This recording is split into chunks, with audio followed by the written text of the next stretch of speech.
Glória a Deus, queridos, a paz do Senhor, tudo bom? Vamos começar aqui a nossa orientação pedagógica do estudo 5, Colossenses 1, tema da nossa lição, do nosso estudo, a primazia de Cristo sobre todas as coisas. Então, nós vamos começar agora, só lembrando, tá, gente? O vídeo de hoje, esse vídeo, ele é uma orientação para o professor da escola dominical, baseado na lição do PEC, tá? Nós pegamos a lição do PEC e descrevemos ela de maneira que o professor tenha acesso às orientações, aos tópicos, como ele vai abordar, como vai ser introduzido, como você vai entrar no assunto, na questão de cada um dos tópicos. Porém, nós não copiamos ipsiliter, né, o conteúdo total da lição, apenas os tópicos, as ideias, os subtópicos e aquilo que é de domínio público, né, as passagens bíblicas, a ideia, mas o nosso estudo ele é todo baseado na lição e vai ficar aqui para você na tela, vai ficar aqui embaixo, na descrição do vídeo, o link para você baixar o e-book de orientações para a aula do próximo domingo, tá ok? Então, hoje nós vamos fazer uma dinâmica um pouco diferente daquilo que estamos fazendo aqui no canal. É, Hoje eu vou utilizar o e-book, né? Que é o e-book que nós produzimos, e na quinta-feira nós vamos mandar o slide, o PowerPoint que você vai utilizar na sala de aula com os teus alunos, tá ok? Então, vamos começar com a oração e em seguida vamos dar início ao nosso compartilhamento de tela. Espírito Santo, muito obrigado, Senhor, por tudo que o Senhor tem feito em nossas vidas. Abençoa a vida deste professor, abençoa a turma do professor, a escola dominical, o superintendente que nos assiste, abençoa cada um. Colocamos em tuas mãos, em nome de Jesus. Amém. Deixa eu compartilhar aqui a minha tela. Como eu disse, hoje eu estou usando um aplicativo diferente, né? Um aplicativo diferente e espero que dê certo, né? E aí eu quero que você venha comigo aqui. Então, nós estamos aqui a palestra, né? Palestra para professores. Deixa eu só colocar isso aqui mais para cima. Isso bem aqui. Aí, pronto. Então, a palestra para professores da EBD, orientação pedagógica da lição 5, Colossenses 1, a primazia de Cristo sobre todas as coisas. Então, vamos iniciar. E aí tem o comecinho aqui, né? Prezado professor, a paz do Senhor, bem-vindos ao nosso encontro de capacitação. Hoje mergulharemos no estudo 5, a primazia de Cristo sobre todas as coisas. Este estudo é talvez um dos mais importantes de todo o trimestre, pois ele solidifica a base da nossa fé, que é a suficiência absoluta de Cristo. Os nossos alunos estão em um mundo que, assim como o de Colossos, tenta diminuir Jesus, tratando como apenas mais um bom mestre, ou sugerindo que precisamos de algo mais, conhecimentos secretos, novas filosofias, etc., para alcançar a Jesus. Isso aqui é interessante, deixa eu ativar aqui o laser da minha, isso aqui da minha aula, deixa eu ativar aqui o laserzinho, porque é importante nós abordarmos esse assunto, porque a sociedade ela tenta a moldar Jesus apenas como mais tenta classificar o Senhor como mais né? Ou até um pouco pior, né? Até um pouco pior, colocar Jesus, né? Dizendo que nós precisamos de algo mais para aumentar a nossa fé, quando na verdade nada disso é o que a Bíblia nos sustenta. Você vai ler vários livros sugerindo, né? E aí sim, é o que o autor aqui está dizendo, é de fato esta tentativa de, de diminuir Jesus, esta tentativa de diminuir Jesus, colocando Jesus como mais um psicólogo, ou como uma pessoa que pode te ajudar em uma determinada área, como alguém de uma área de liderança, como um coach. E Jesus nunca teve essa intenção. Então, a sociedade, o mundo está convencionando para diminuir a ação de Jesus, tá? A ação de Jesus, tentando tratá-lo, né? Apenas como um, mais um um bom mestre, né? Ou como um dos filósofos do tempo moderno, tá ok? Então vamos avançando aqui, estimado professor, vamos avançar. Ah, deixa eu tirar aqui da tela, que vai ficando na tela aqui, assim, as marcações. Isso. A meta desta aula é brindar a fé dos nossos alunos com a verdade bíblica de que Cristo é supremo, preeminente e totalmente suficiente. Vamos ministrar esta verdade com clareza e poder. Vamos entrar no desenvolvimento da nossa aula. O objetivo da nossa aula é, é o seguinte: inicie a sua aula alinhando as expectativas. Deixe claro para os alunos que eles devem absorver, o que eles devem absorver deste estudo. Os objetivos conforme a nossa lição são, e aí vamos para os objetivos conforme a lição. Renovar a convicção de que Jesus é Deus, não um ser criado, mas o próprio Deus visível. Declarar que só Jesus é o Senhor da igreja, ele é o dono, o fundador e o sustentador do corpo. E celebrar a reconciliação, compreender que foi unicamente por ele que fomos reconciliados ou reconectados ao Pai.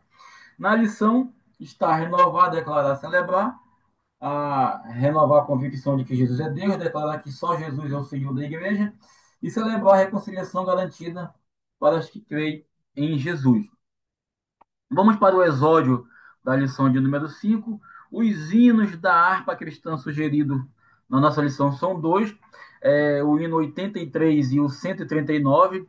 O hino 83, não posso explicar, é um hino do pastor Samuel Nistro, inclusive foi pastor da igreja, presidente da igreja em Manaus e em Belém, e por diversas vezes fazia essa dobradinha Manaus-Belém, né? Ora estava em Manaus, ora estava em Belém.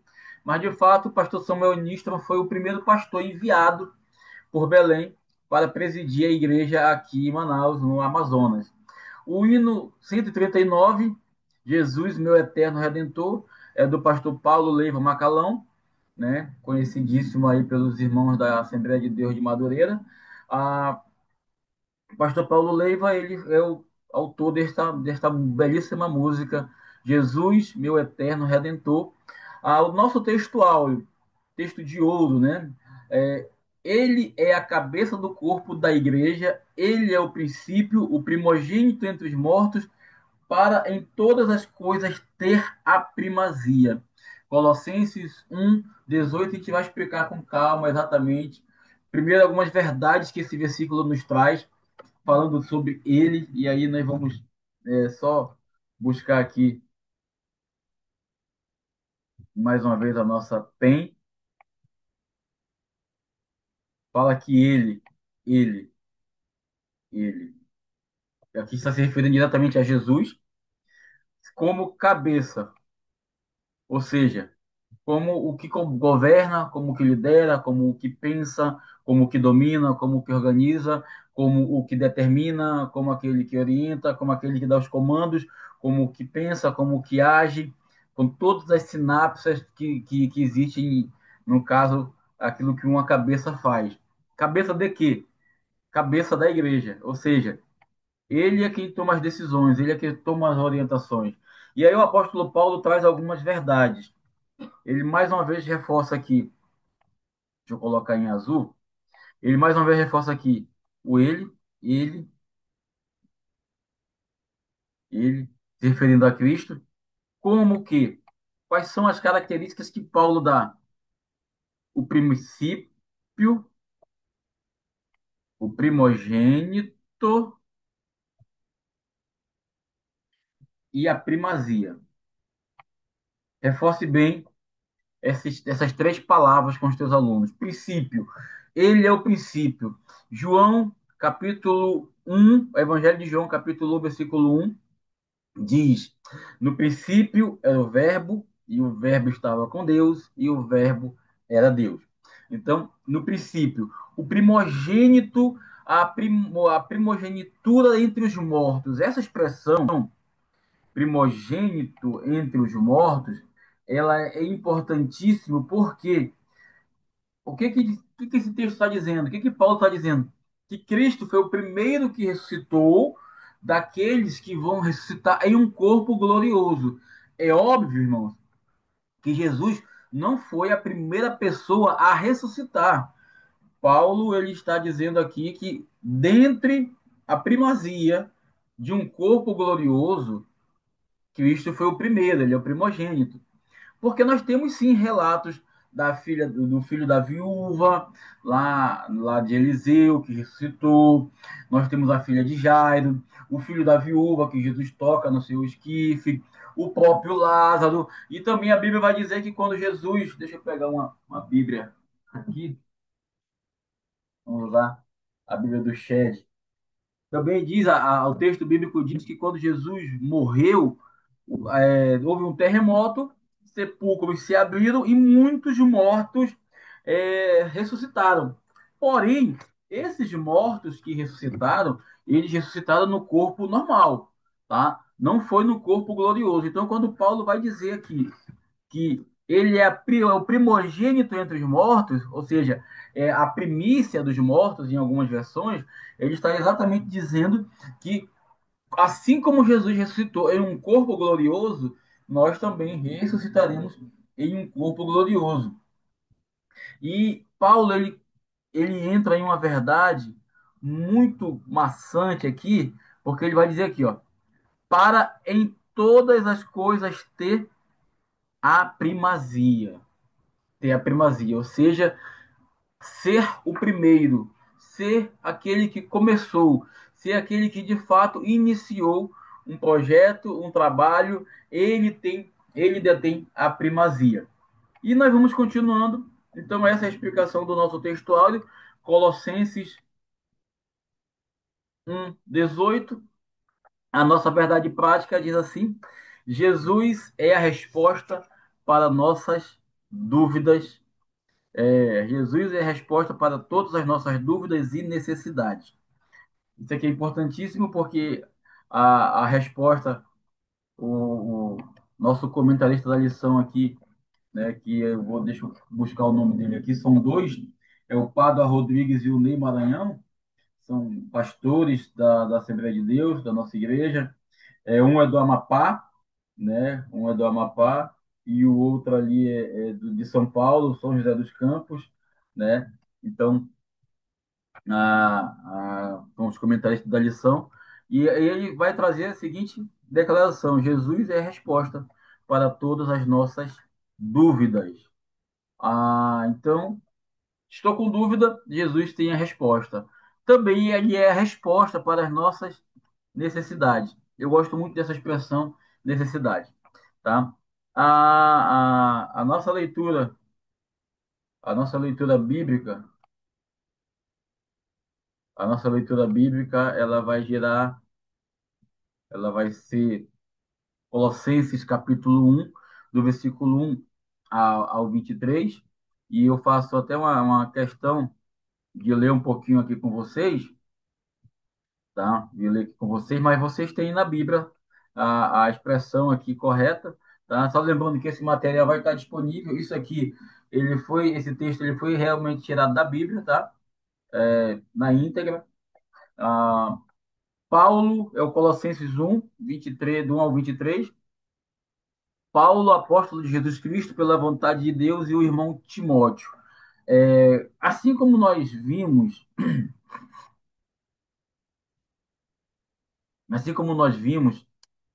Paulo escrevendo lá da prisão, na carta de Filipenses, Paulo aqui ele também escreve declarando que ele está né? Não está sozinho, mas que ele está aqui com o irmão Timóteo, né?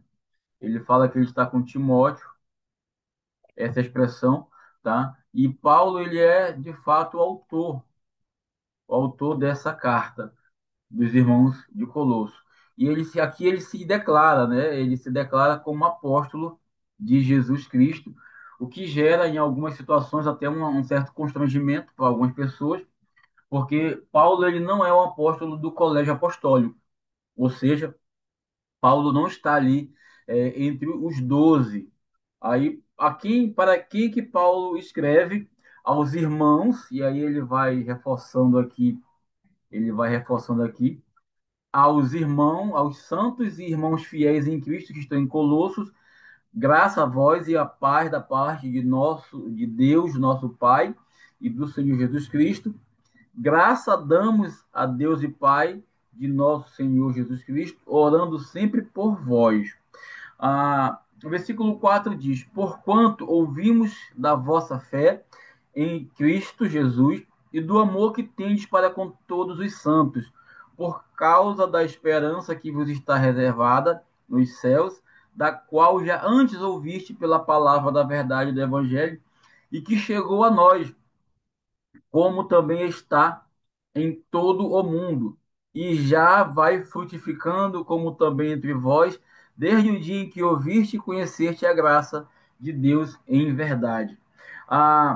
Paulo, ele escreve para a igreja dizendo que chegou notícias, né? Ele recebeu notícias de que os irmãos eles estavam sim, de que os irmãos eles estavam vivendo uma vida que era uma referência. Paulo vai dizer: olha, ouvimos da vossa fé em Jesus Cristo. Paulo vai dizer: conhecemos o amor que vocês têm para com todos os santos. E ele vai dizer: olha, por causa da esperança que está revelada no céu, da qual já ouviste falar, pela palavra do Evangelho da Verdade, chegou a vós, como também está em todo o mundo. Paulo ele vai falar de uma mensagem que chega para todo mundo. E ele vai mais além. Ele diz que a mensagem ela vai frutificando desde o dia em que ouviste. Desde o dia em que ouviste. Então, Paulo ele chega aqui como dizendo: olha, eu recebi notícia de vocês, da fé de vocês, e que vocês conheceram a graça. E ele finaliza o versículo 6 dizendo assim: conhecestes, conhecestes a graça de Deus em verdade. E Paulo ele cita que o conhecimento da graça ela veio na verdade, de verdade e em verdade. O versículo 7 diz: Como aprendeste de Epáfras, nosso amado conservo. Epáfras, com certeza, era ali o líder da comunidade de Colosso, era o líder da igreja, ou um dos líderes da igreja. E Paulo ele vai dizer: nosso conservo, amado conservo, né? Ou seja, servo juntamente comigo. E aí ele vai dizer aqui, ó, olha como ele define o Epáfras, que para vós é um fiel ministro de Cristo. Ou seja, a Epáfras ele tinha uma posição dentro da igreja de Colosso que realmente o distinguia dos demais ao ponto de Paulo citá-lo como um ministro fiel de Cristo. E ele vai pegar aqui uma declaração do próprio Epáfras, que vai dizer: o qual nos declarou também o vosso amor no Espírito. Ou seja, é, chegou ao conhecimento de Paulo que a igreja de Colossos amava Paulo, né, mesmo à distância, aquela mesma expressão que nós usamos, né, amar em espírito, orar em espírito, estar com pensamento naquela pessoa, estar com pensamento naquela situação. Então, Paulo ele vai trazer essa informação que ele recebe da igreja e ele fala com muita convicção de que chegou ao conhecimento dele, de que os irmãos estavam amando ele em espírito, ao ponto de Paulo declarar: por esta razão nós também, ou seja, assim como ele amava, nós também, desde o dia em que ouvimos, não cessamos de orar por vós. É interessante essa expressão, não cessamos de orar por vós, porque tem uma passagem lá de Samuel que o povo chega e diz: Samuel, ora por nós, Samuel, ora pela gente. E Samuel ele faz a seguinte declaração: longe de mim cometer tal pecado, deixando de orar por vocês, né? Longe de mim cometer tal pecado. E de pedir que sejais cheio do Espírito Santo, ou seja, Paulo não parou de orar e nem de pedir que o Espírito Santo encha aquela igreja, mas de quê? Do conhecimento da sua vontade em toda a sabedoria e inteligência espiritual. Sabedoria e inteligência espiritual são duas coisas distintas para Paulo. E aí nós encerramos aqui o capítulo capítulo 10, o versículo 10, o versículo 9, perdão, e vamos para o versículo 10 aqui da nossa lição. Deixa eu só ver como é que eu faço aqui, isso aqui. Pronto. É aplicativo novo, tá, gente? Estamos aprendendo aqui. Versículo 10. Eu vou andar um pouco mais rápido agora, tá? Para que possais andar dignamente diante do Senhor. Então, a sabedoria que Paulo busca, pede para o povo, é a sabedoria para o povo andar de forma digna, digna diante do Senhor, conforme ele declara aqui, andar de forma digna diante de Deus. A outra expressão de Paulo aqui, agradando-lhe em tudo, frutificando em toda boa obra e crescendo no conhecimento de Deus, fortalecendo em todo o poder, segundo a força da sua glória, em toda a paciência e longanimidade com gozo. E então Paulo está dizendo aqui, olha, algumas verdades dessa porção até o versículo 10 e versículo 11. Ele fala no versículo 9 que ele está orando para que Deus derrame da sua graça, sua sabedoria e conhecimento, para quê? Para que se possa, para que possais andar dignamente diante do Senhor. Andar dignamente com sabedoria, com mansidão, com conhecimento. De forma que esse caminhar agrade ao Senhor, seja agradando ao Senhor em tudo, e também frutificar. Frutificar em quê? Em toda boa obra. Crescer também é um dos verbos que Paulo usa aqui. Então, podemos citar entre os verbos que o apóstolo Paulo usa o verbo agradar, o verbo frutificar e o verbo crescer. E ele vai mais ainda, o verbo fortalecer. São verbos que Paulo vai utilizando. Então, agradar a Deus em tudo, frutificar na obra, crescer no conhecimento e fortalecer no poder de Deus. Essas são as expressões que Paulo usa, segundo a força da sua glória, em toda paciência e longanimidade. Longanimidade. É diferente. Paciência e longanimidade. Com alegria, com gozo. Versículo 12. Dando graças ao Pai que nos fez idôneos, ou seja, que nos fez pessoas maduras, pessoas coerentes, de raciocínio lógico, pessoas que conseguem ter um senso de gestão de que é certo e que é errado, idôneos para participar da herança dos santos na luz, o qual nos tirou, e aqui Paulo faz uma declaração, dizendo que nos tirou da potestade das trevas. E ele nos tira das trevas e coloca-nos na herança.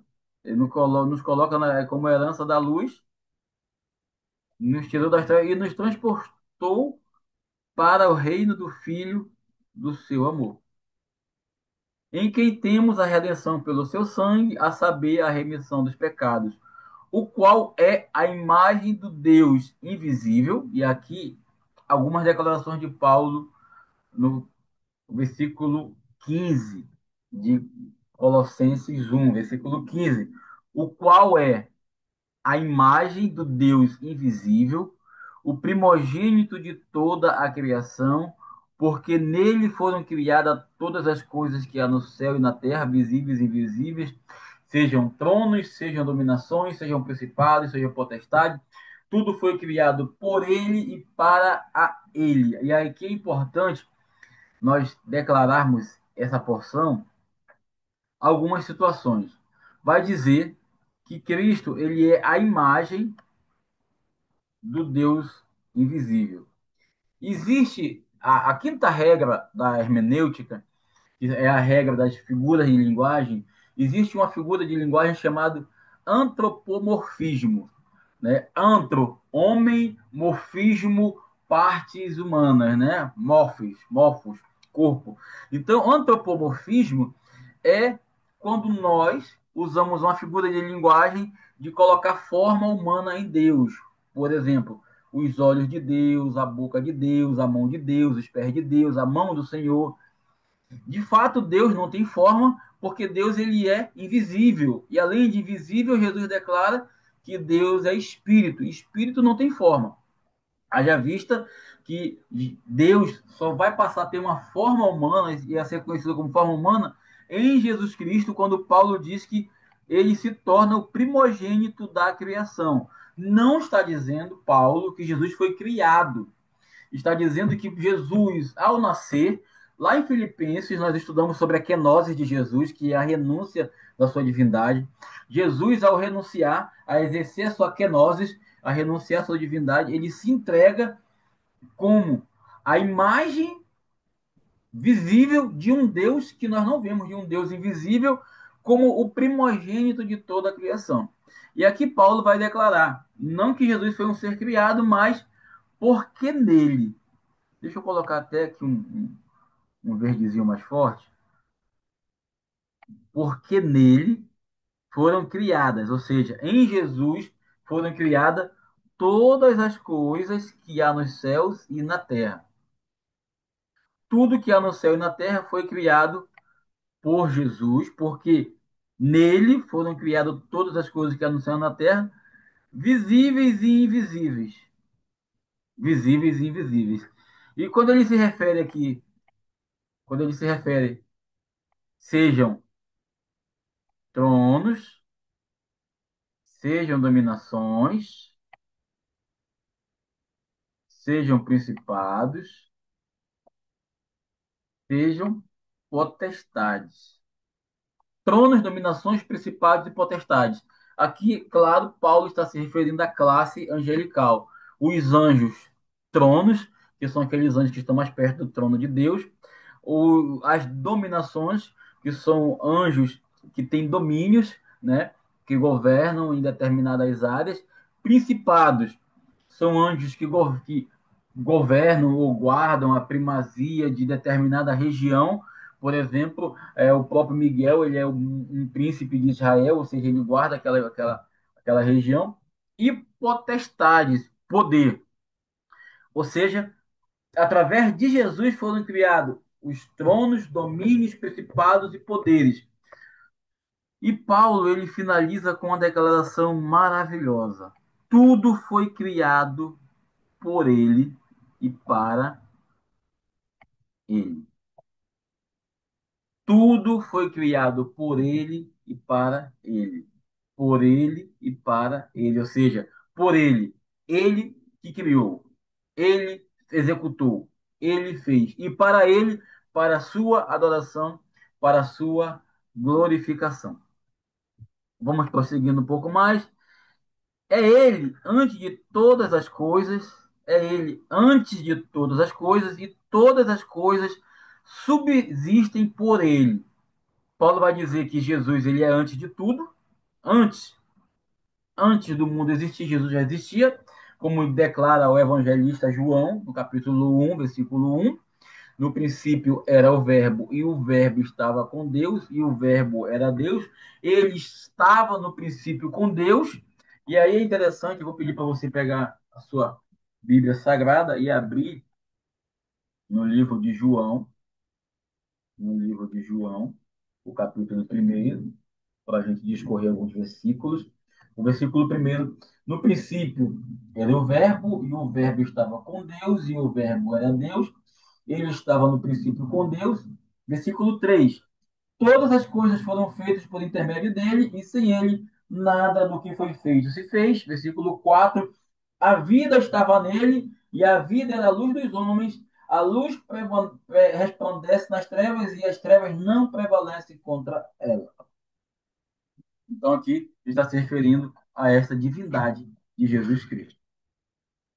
Todas as coisas, Paulo declara, todas as coisas existem, subsistem, se mantêm, continuam a existir por causa dele.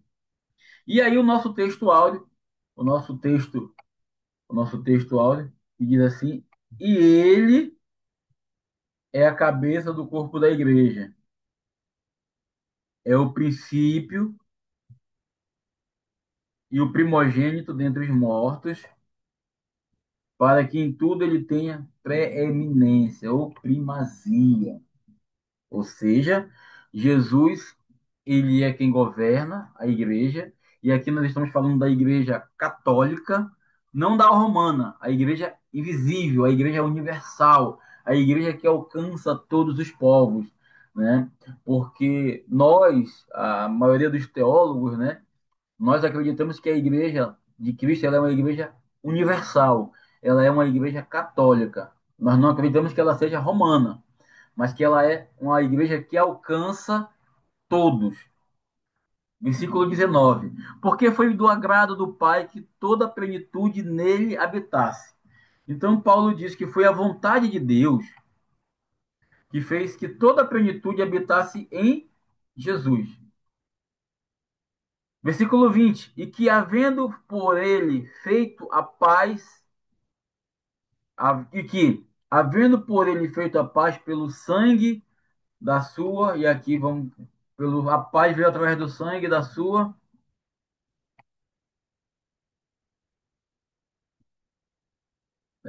sangue, acho que eu passei demais, eu acho. Habitar dele, sangue da sua, já estamos no finalzinho, gente. Da sua cruz, por meio dele, reconciliasse consigo,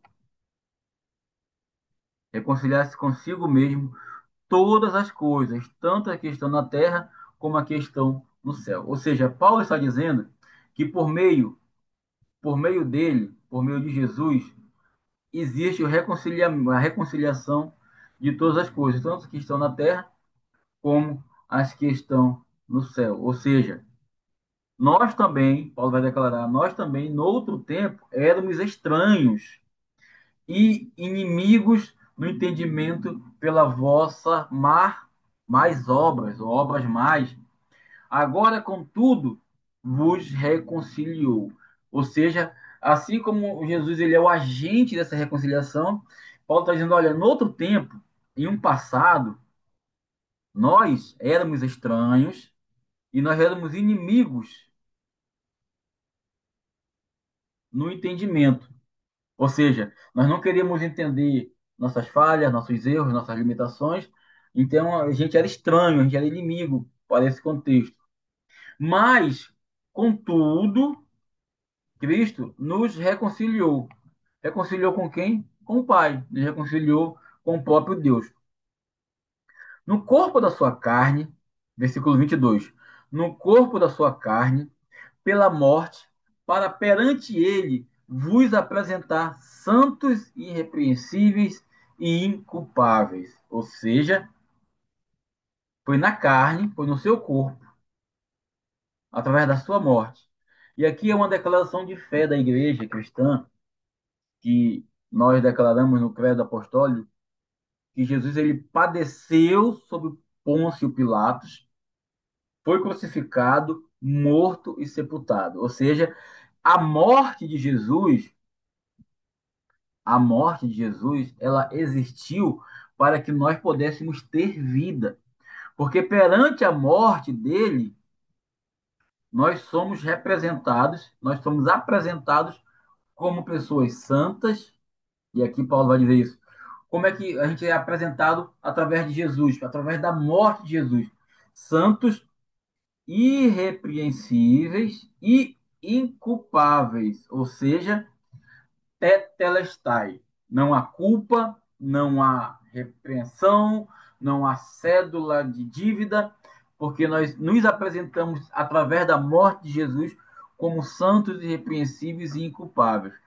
E é importante isso, porque quando Deus olha para nós, Deus olha para o ser humano, Deus olha para mim e para você, ele olha para mim e para você através do sangue de Cristo.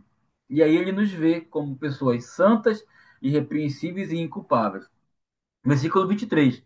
Se na verdade permanecerdes, e aqui, deixa eu só circular aqui para você, que Paulo vai dizer aqui, ó. Isso aqui é uma condicional, tá? Se. É um se, é uma condicionante. Paulo está usando aqui algo que está condicionando. Se toda vez que nós colocamos se, é uma condição. Qual é a condição que Paulo está apresentando aqui? Se, na verdade, permanecerdes,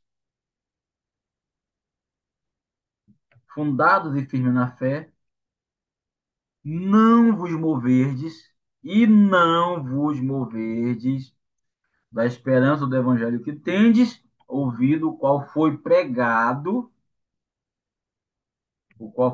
a toda criatura que é debaixo do céu, e do qual eu, aí Paulo se coloca também no contexto eu, Paulo, estou feito ministro. Paulo, o que que Paulo está dizendo? Andando eu na verdade, permanecendo firme na fé e não saindo, não me retirando, não me movendo da esperança do evangelho que eu tenho ouvido, o qual pregado a toda criatura que há debaixo do céu, e do qual eu, Paulo, estou ministro, regozijo-me agora no que padeço por vós, e na minha carne cumpro o resto das aflições de Cristo pelo seu amor, que é a igreja. Então, Paulo está dizendo que ele também, ele participa. Ele diz, olha, eu cumpro o resto das aflições de Cristo, eu cumpro o restante da obra, eu estou fazendo continuidade da obra. É o que Paulo está dizendo, eu estou continuando aqui o trabalho de Jesus Cristo, da qual eu estou feito ministro. Ou seja, Paulo, ele não diz eu sou, mas ele usa uma expressão chamada eu estou. Eu estou ministro. Porque eu quero? Não. Segundo a dispensação de Deus que me foi concedida para convosco, para cumprir a palavra de Deus. O versículo 26, o versículo 26 diz: o ministério que esteve oculto desde todos os séculos, em todas as gerações, e que agora foi manifesto aos seus santos, aos quais Deus quis fazer conhecer quais são as riquezas da glória desse mistério entre os gentios, que é Cristo em vós, esperança da glória. Ou seja, Paulo vai dizer que é um mistério, ou seja, é algo que estava oculto desde o começo do século. Até então, se imaginava que Jesus ele ia salvar apenas os judeus, que ele vinha apenas para os judeus. E Paulo está dizendo, não, existe um mistério oculto. E, e de todas as gerações e que agora foi manifesto. Ou seja, esse mistério oculto ele está através dos séculos, através das gerações e que agora foi manifesto a quem? Aos santos, aos santos. Qual é o mistério que Paulo está dizendo aqui? Qual é esse mistério que ele esteve oculto, como Paulo vai dizer aqui? Ó, aqui, ó. Esteve oculto. Qual é esse mistério que esteve oculto desde todos os séculos e em todas as gerações e agora foi manifestado aos santos? A regra de ouro da hermenêutica. A Bíblia interpreta a própria Bíblia. Qual é o mistério? Aos quais Deus quis fazer conhecer quais são as riquezas da glória deste mistério. Qual é o mistério? O mistério da salvação, da pregação do evangelho entre os gentios.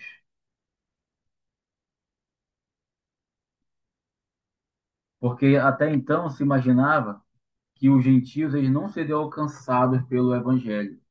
Pedro, ele tinha essa convicção, alguns dos apóstolos também.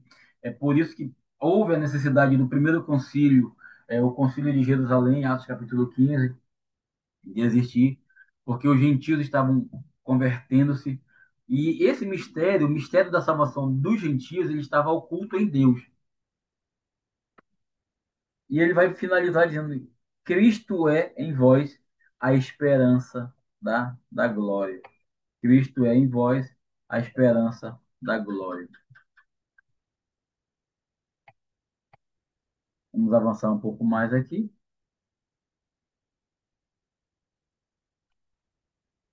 Para finalizar, o versículo 28 e 29. Na lição, tá, gente? É até o 23, mas eu quis ler todo o capítulo de Colossenses 1. Tá na nossa lição, se você observar aqui, a nossa lição, a leitura bíblica, é até o 23, tá? Aqui, ó, até o 23. Mas eu preferi ler todo o capítulo. O versículo 28 e 29 para finalizar nossa reflexão. A quem anunciamos, admoestando a todo homem e ensinando a todo homem em toda a sabedoria, para que apresentemos todo o homem perfeito em Cristo Jesus. E para isso também trabalho, combatendo segundo a sua eficácia, que opera em mim poderosamente. Paulo está declarando o seguinte, que ele vai prosseguir, né? Continuar anunciando, orientando, aqui é admoestando, é orientando, corrigindo, né? Ensinando, é outro termo que Paulo vai usar aqui, ensinando, ou seja, anunciando, orientando, ensinando todo homem em toda sabedoria para que apresentemos. Paulo entendia que ele era responsável por apresentar todo homem perfeito, né? E aqui é um pouco de utopia, porque a perfeição só é em Cristo, e por isso Paulo vai dizer: todo homem perfeito em si mesmo, não, perfeito em Cristo. Porque em nós não somos perfeitos. Não existe perfeição em nós, apenas em Jesus Cristo.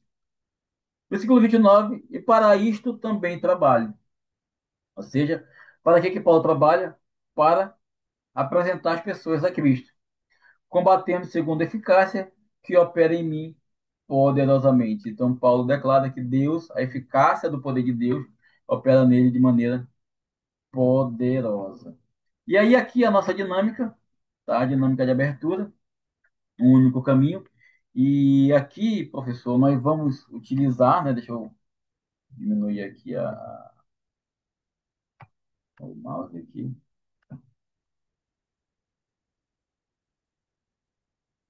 Aqui nós vamos, na nossa dinâmica, ela tem o nome de Único Caminho, ela está na lição, na página de suplemento exclusivo do professor.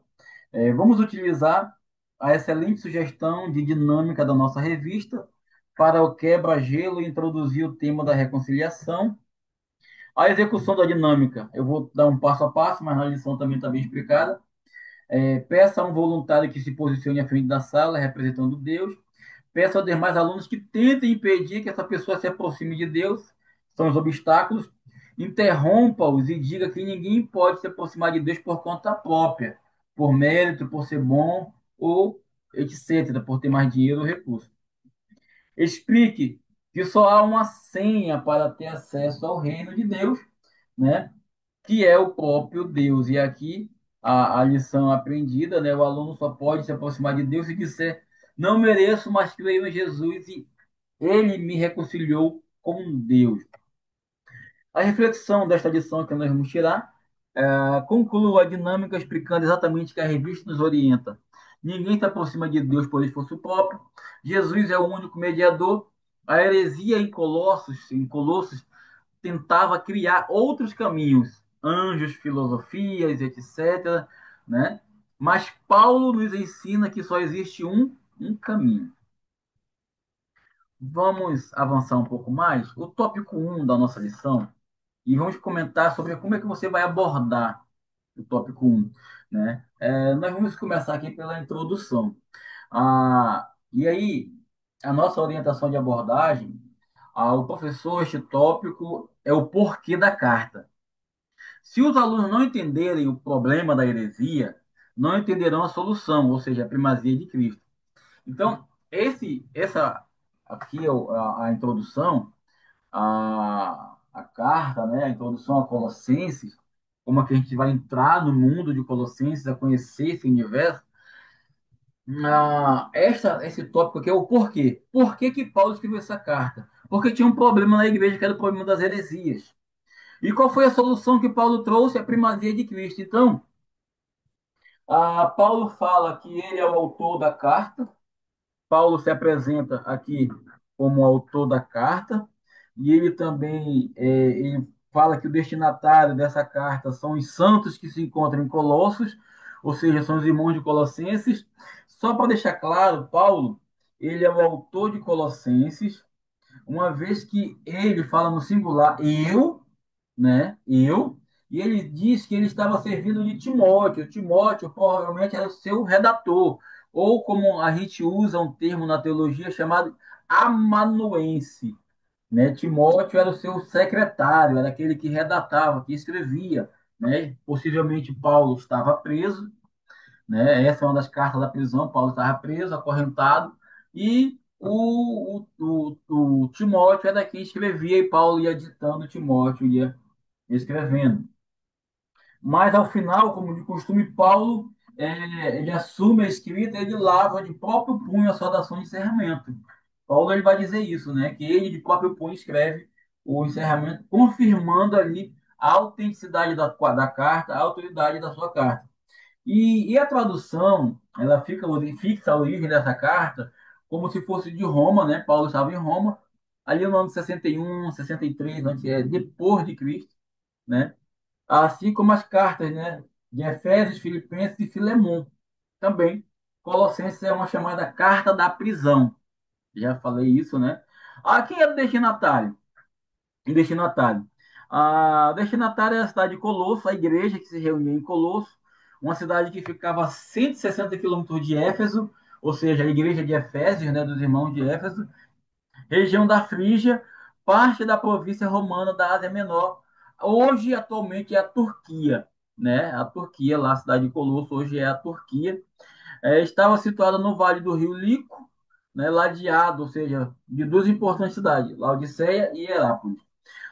Tudo indica que a igreja de Colossos foi fundada por Epáfras, né? Então, aqui nós temos uma informação que não foi Paulo o fundador dessa igreja, mas sim o Epáfras, né? Foi quem fundou essa igreja, provavelmente convertido durante os frutíferos 3 anos de ministério de Paulo em Éfeso. Então, é, Paulo esteve por 3 anos em Éfeso, preso em Éfeso, mas mesmo preso, Paulo ele pregava o evangelho e por 3 anos ali naquela cidade houve ali a conversão do Epáfras e de certo ele migrou-se, né, de Éfeso para Colosso. É interessante entendermos que a cada uma dessas cidades que Paulo ia passando, ele ia se demorando, porque mudava a guarda, tinha toda uma questão de logística, toda uma questão de mudança de tropa. Paulo não andava só, andava preso, ele era um prisioneiro, e os soldados precisavam se deslocar para suas casas, para sua família, e tudo isso fazia com que Paulo demorasse em sua viagem. Por exemplo, em Éfeso ele ficou mais ou menos 3 anos ali em Éfeso. Colossos foi a igreja, uma igreja menos importante para a qual Paulo endereçou uma carta, sendo também a única que recebeu uma epístola de Paulo sem ter conhecido Paulo pessoalmente. Ou seja, Paulo nunca esteve em Colossos, né? Mas mesmo assim, ele escreveu para a igreja de Colosso, e a igreja de Colosso, ela reconhecia Paulo como apóstolo, como pastor, como ministro, ao ponto de Paulo declarar e a passar uma emoção de perceber que a carta era uma carta de um apóstolo respeitável, encaminhada para uma igreja tão pequena, mas em uma cidade que precisava muito do amor de Deus. Então, Colossos era uma cidade pequena, uma cidade decadente, mas é para essa igreja que estava nessa cidade, não que a igreja fosse decadente, a cidade era, mas a igreja era forte. Essa igreja é pequena, uma igreja, não é uma igreja grande, ela é uma igreja com poucos membros, mas é uma igreja a quem Paulo ele escreve. Então, passe rapidamente por estes dois pontos, pelo ponto um e o ponto 2 do primeiro tópico, né? Destaque que Paulo não fundou a igreja, mas foi Epáfras quem levou um problema até Paulo, ou seja, Epáfras ele volta para Éfeso, ele chega e traz relatos. Olha, Paulo, eu estava em Colossos e aí Deus me tocou, o Espírito Santo me conduziu para fundar uma igreja, abrir um trabalho, e eu abri um trabalho, o trabalho está assim e tal. E Epáfras começa a passar o relatório ao ponto de nós lemos na leitura de Paulo chamar Epáfras de ministro daquela igreja. Vamos avançar um pouquinho mais. A heresia colossense, né, que é o nosso aqui um dos nossos pontos principais, né? O versículo aqui é o versículo 23. Se é que permanecer na fé, alicerçados e firmes, não vos deixando afastar da esperança do evangelho que ouviste que foi pregado a toda criatura debaixo do céu, ao qual eu, Paulo, me tornei ministro. Foque aqui explicando aos alunos que o que era essa heresia? A revista descreve como uma perigosa doutrina sincretista, ou seja, era uma mistura de judaísmo com filosofia, com deuses pagãos, e isso a gente encontra muito hoje também, o sincretismo entrando até nas nossas igrejas, no século atual. O que é o sincretismo religioso? O que é essa mistura, né? Esse sincretismo é exatamente essa junção, essa mistura. Olha, por exemplo, religiões de matrizes africanas, elas recomendam o uso, por exemplo, de sal grosso para espantar mal-olhado, essas questões assim. E, pasmem, né? Existem igrejas evangélicas que recomendam também o uso de sal grosso. São igrejas misticistas, né? Que precisam de amuletos.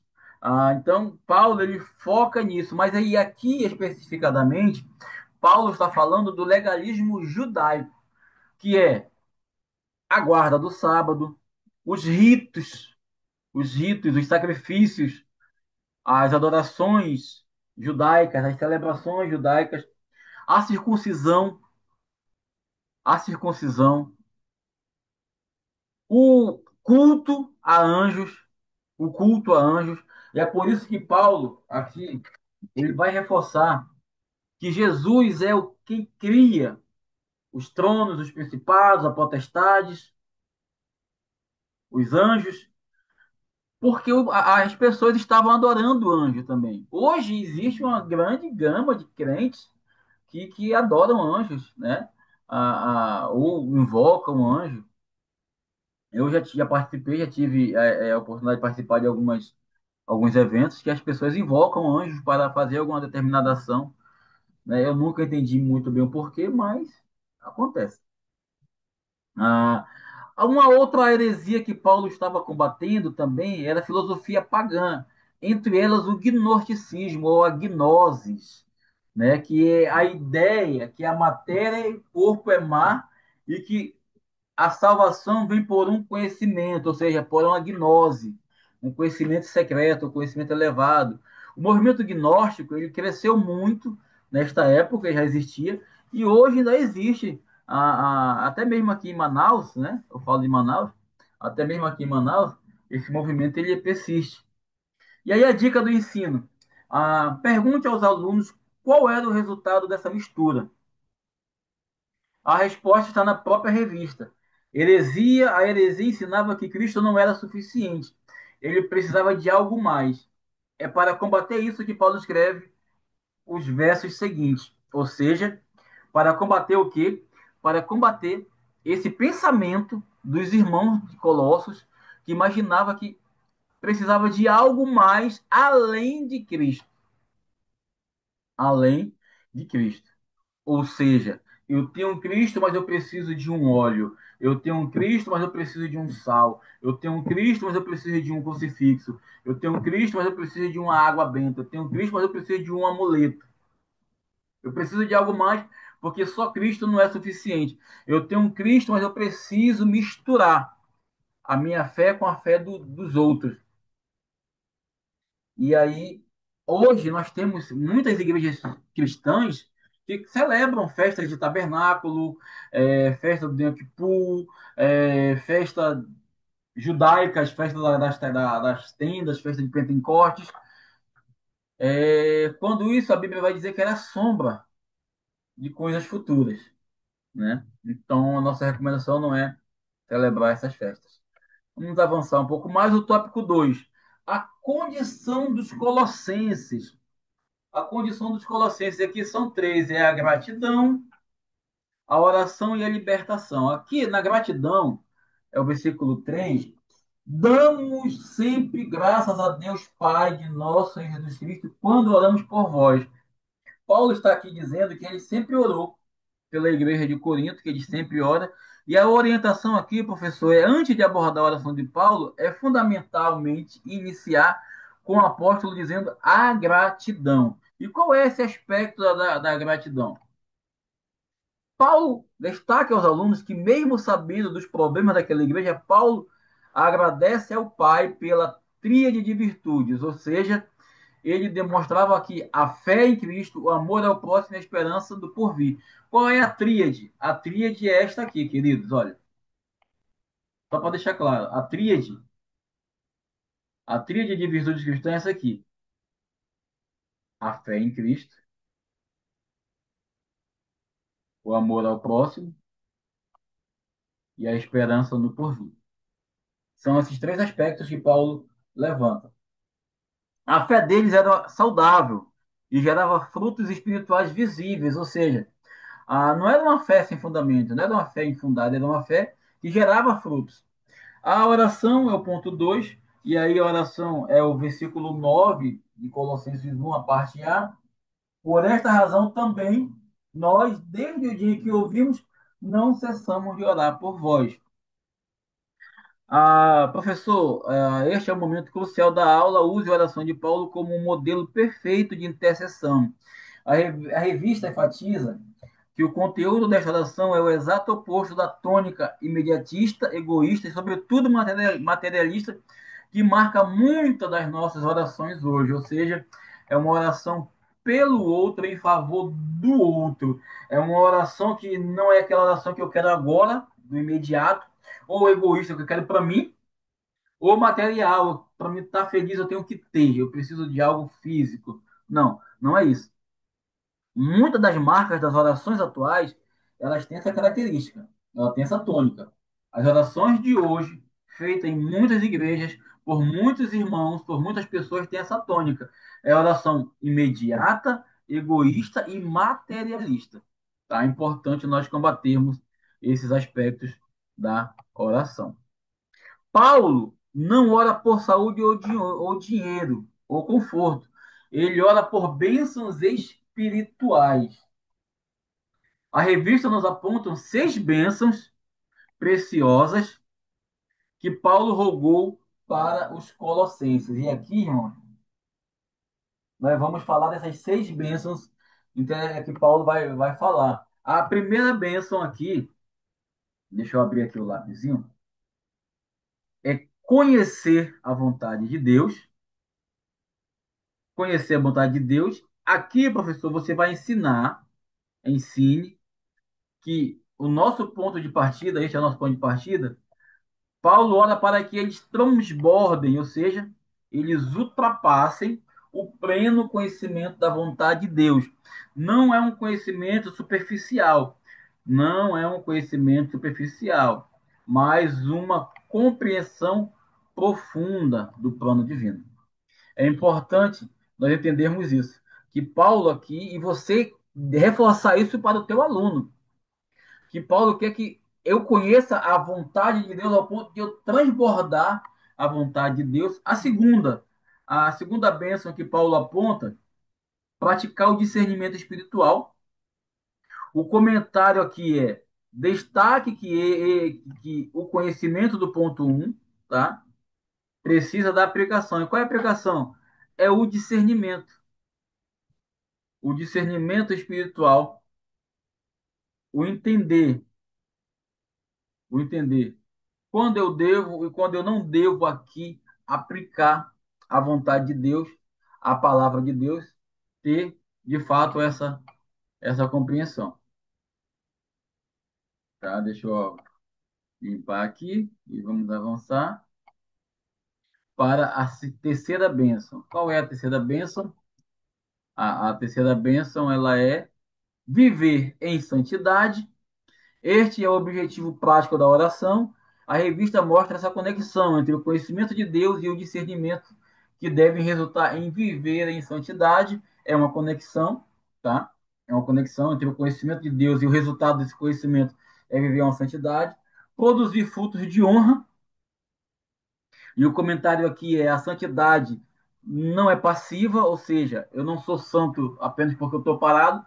Ah, não. Paulo está dizendo para eles que sejam férteis, produzindo frutos honrosos. Ou seja, eu vou frutificar, eu vou ser santo, tá? Eu vou ser santo, vou viver em santidade, mas eu não vou ser passivo, ou seja, não é passivo, eu não vou ficar só olhando, esperando, não, muito pelo contrário, eu vou produzir frutos honrosos, frutos honrosos, produzir frutos honrosos. E a quinta é o mover-se com poder espiritual, enfatize que essa vida de santidade e frutos não é vivida na força humana.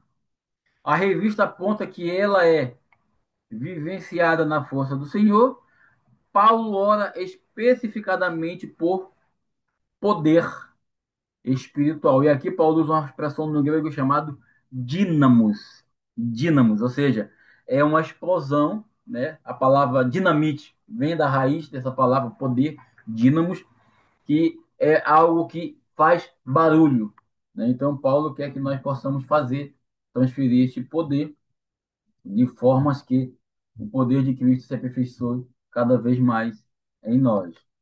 Vamos avançar um pouco mais. O sexto e último é aqui manter o espírito alegre e grato. Esta é a atitude que deve permear toda a jornada. A vida cristã sob pressão, mesmo sob pressão, a vida cristã, mesmo sob pressão, é impulsionada por alegria e gratidão. E aqui Paulo vai usar a mesma expressão que Jesus usa lá em Mateus capítulo 5, Macários. Macários, bem-aventurado, bem-afortunado. E a nossa dica de ensino, né, expandida é, após explicar os 6 pontos, lance o desafio da revista aos alunos, pergunte. E aqui está o desafio da revista, né?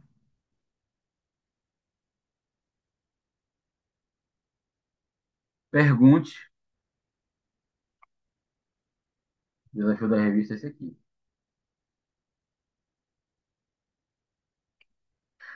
Pergunte: como estão as nossas orações pelos nossos irmãos?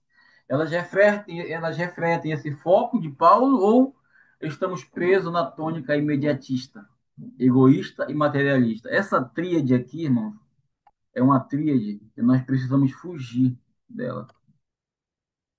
A oração de imediato, a oração egoísta, a oração materialista. Mostra que Paulo buscava uma vida abundante.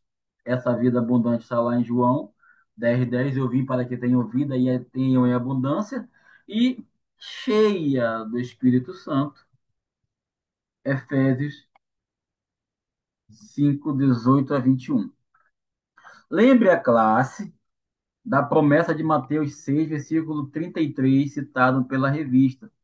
Quando nosso coração está voltado primeiro para as bênçãos espirituais do reino, tudo mais, tudo mais nos é acrescentado. Ok? Então, leve esta máxima para a sua sala de aula, estimado professor. Já estamos caminhando para o final. A libertação, versículo 13, 1:13. diz assim: Ele nos libertou do império das trevas e nos transportou para o reino do Filho do seu amor.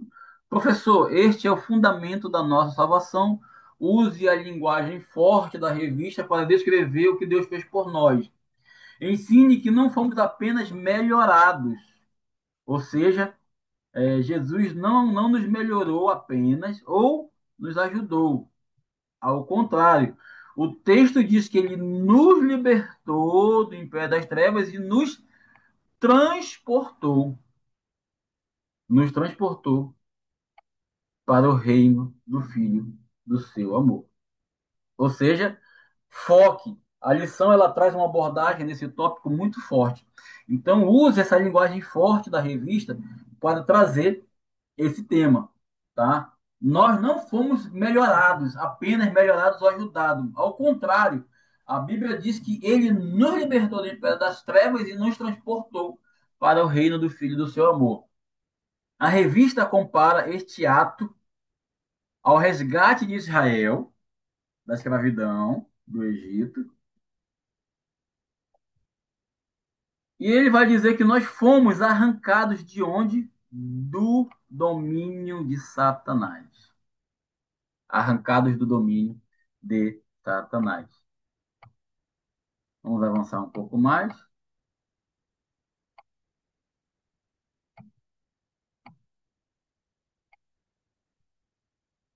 Enfatize a profundidade dessa mudança. Deus, e aqui é importante isso aqui, ó. Deus não só nos tirou da lama do pecado, como também nos colocou os nossos pés sobre a rocha e firmou os nossos passos. Ou seja, Deus ele fez uma obra completa. Use a expressão exata da revista para causar impacto. A operação de resgate mais espetacular da história humana. Esta é a expressão que a lição usa. Isso é uma frase de impacto.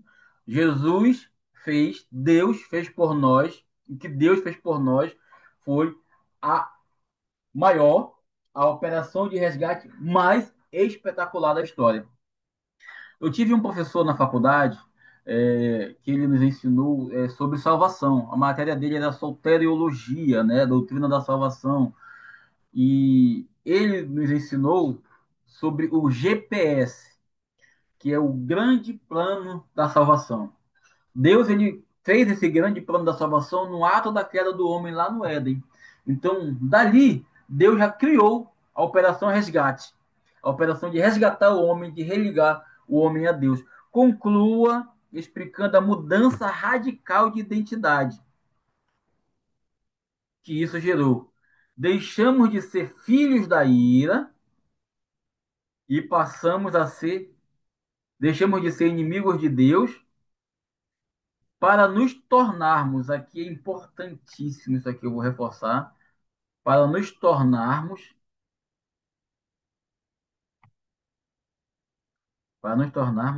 aqui ó, sublinha aqui ó, filhos de Deus.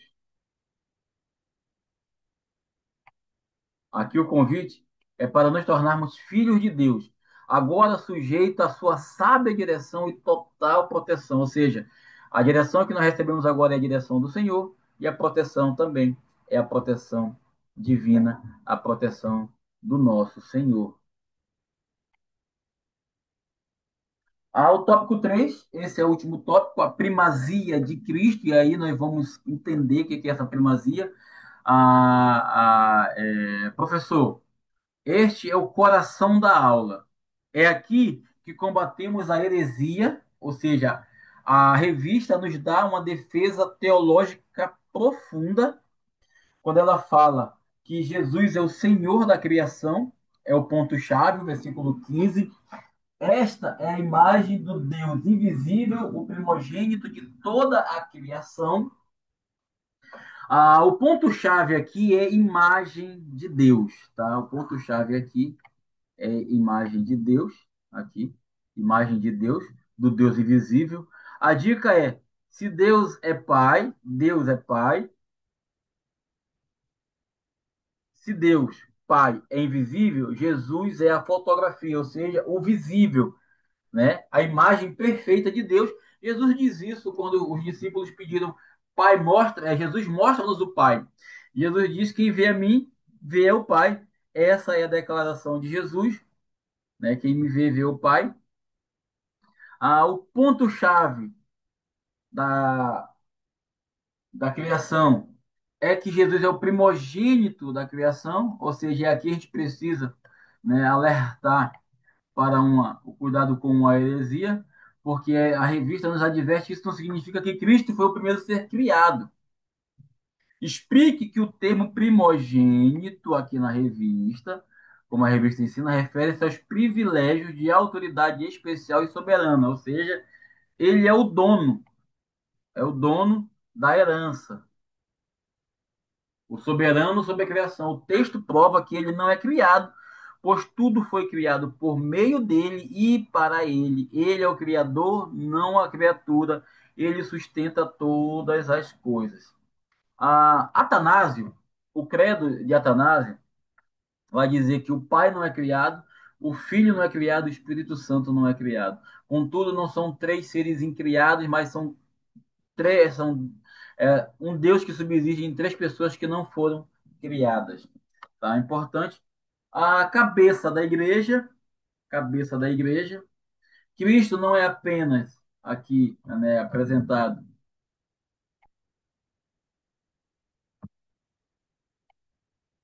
a cabeça da igreja. Cristo não é apenas o Senhor da criação cósmica, cósmica quer dizer do universo, tá? Do cosmos, mas também a cabeça da igreja, ou seja, do seu povo. Ele é o Senhor do universo, o Senhor da criação e o cabeça da igreja, ou seja, o líder do povo da igreja. Explique que cabeça significa que ele é o fundador, e aqui a gente vai grifar. Ele é o fundador, ele é quem sustenta a igreja, ele é o dono da igreja. Ou seja, a igreja, e aqui fica bem marcando na lição, não é um clube social, não é um clube social. Você não é sócio da igreja, você não paga uma mensalidade, ou seja, dízimo não é mensalidade. A igreja, ela é um organismo vivo ligado diretamente a Cristo. É um organismo vivo ligado diretamente onde? A Cristo. O ponto chave é primogênito entre os mortos. Ele foi o primeiro a ressuscitar em glória. Deixe claro isso para os seus alunos, tá? Garantindo a nossa nova vida. Ou seja, quando fala que ele é o primogênito dentre os mortos, mais uma vez eu cito, a Bíblia vai dizer outros mortos que ressuscitaram antes de Jesus. O filho da viúva, lá do Antigo Testamento, a, a filha de Jairo, o filho da viúva, o próprio Lázaro, tá? E outros. A Bíblia vai dizer que na morte de Jesus os túmulos se abriram, sepulcros foram abertos, né? E pessoas que já estavam mortas foram vistas andando. Contudo, essas pessoas ressuscitaram no seu próprio corpo. Quando Paulo diz que Cristo é o primogênito de entre os mortos, ele está dizendo que ele é o primeiro a ressuscitar em glória, em um corpo glorioso. E ele finaliza dizendo que nele reside toda a plenitude. E aqui, quando a gente fala de plenitude, é uma completude, ou seja, a plenitude de Deus habita em Jesus. Não precisamos de anjos, de filosofias ou de rituais, porque Cristo é suficiente. Ou seja, Cristo tem primazia, Cristo tem primícia, Cristo tem plenitude. Nós não precisamos de anjos, nós não precisamos de filosofias ou de rituais. Cristo nos é suficiente, é o que está dizendo o apóstolo Paulo. E a orientação de abordagem aqui, estimado professor, você vai abordar da seguinte forma, né? focar na obra da reconciliação de Cristo, que é quando Cristo nos reconcilia com Deus. Vamos lá? O versículo 20. No versículo 20, diz assim: E que, havendo feito a paz pelo sangue da sua cruz, por meio dele, reconciliasse consigo mesmo todas as coisas, quer sobre a terra, quer nos céus. Paulo diz que Jesus reconciliou todas as coisas. Todas as coisas foram reconciliadas. Céus e terra. Houve uma reconciliação aqui. Tem o nosso emojizinho aqui. Céus e terra.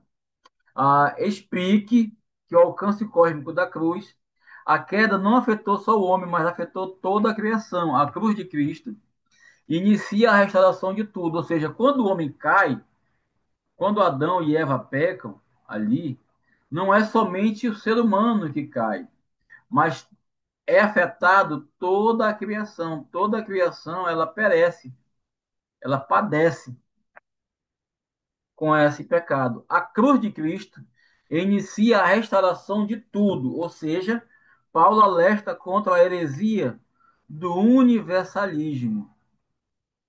Ou seja, a revista nos dá um aviso importante. A reconciliação universal não significa salvação universal, tá? Ou seja, Cristo nos reconcilia todos com Deus, mas não quer dizer que todos vão aceitar de bom grado essa reconciliação. O ensino correto aqui é, né, e aqui a gente precisa combater mais uma heresia. Não é que todos serão salvos no final, isso é heresia, mas significa que a criação será restaurada, ou seja, o mal será subjugado e um novo céu e uma nova terra serão estabelecido sobre a autoridade de Cristo.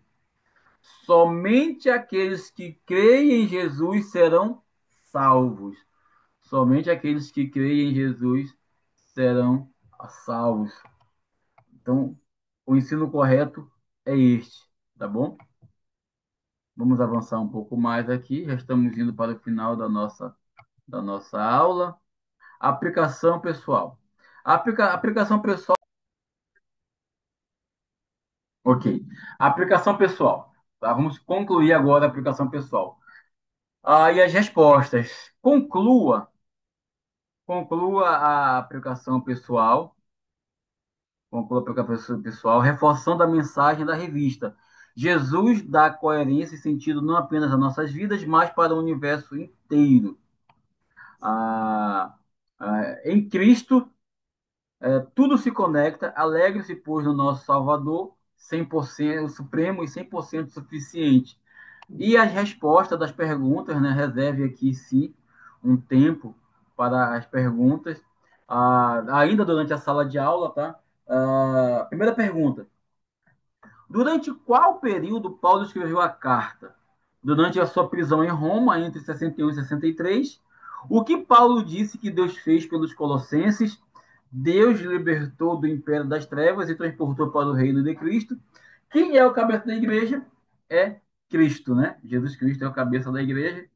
E, por fim, né, a primazia, o fim da palestra aqui, da nossa aula, a primazia de Cristo sobre todas as coisas, Cristo em nós, e aqui nós vamos interromper, né, nós vamos interromper aqui, deixa eu só verificar, entender, interromper a transição, né? Finalizamos a nossa aula. Muito obrigado pela sua atenção conosco. Houve uma falha técnica que eu vou tentar juntar os vídeos sem comprometer muito a dinâmica, tá? Eu estou usando o Zoom, estou testando aplicativos novos, né? E, e esteja conosco. Vou deixar o link desse e-book aqui na descrição, tá bom? Então, Deus em Cristo te abençoe. Eu quero lá encerrando. Pai, muito obrigado por este professor que esteve conosco até agora. Abençoa a vida dele, a sua casa, a sua família e que no domingo ele dê uma excelente aula. Em nome de Jesus, com gratidão. Amém. Aguarde, na quinta-feira nós vamos enviar o slide, tá? Que você vai poder utilizar na sala de aula. Gente, a paz do Senhor, Deus abençoe.